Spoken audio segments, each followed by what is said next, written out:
last week ni muni nyinara no yehunde oyaza na Malik Basintali or hwehwe Shatawale na ni nyina anye de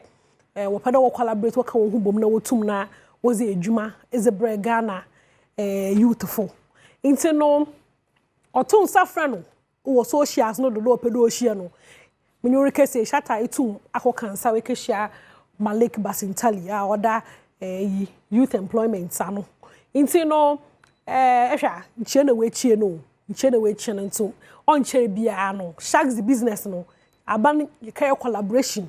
na wetum na wa for more menace more youths wo botum na wa intentu oye online riding business no na yetum na ye kakra ezegu hen kotokum nti no big move there and ibisama or good news zima hen papa mpo no information amasan so mo wan the meeting na se no oye Malik waka Shata de onaka so be face of Shaxi no examen on the condition that Shata for 1 week obo train musicians and number no boy no so na on the phone cry until no yerehwe mo be sibia yezi enyo be ze chi na yezi ono so yeza bro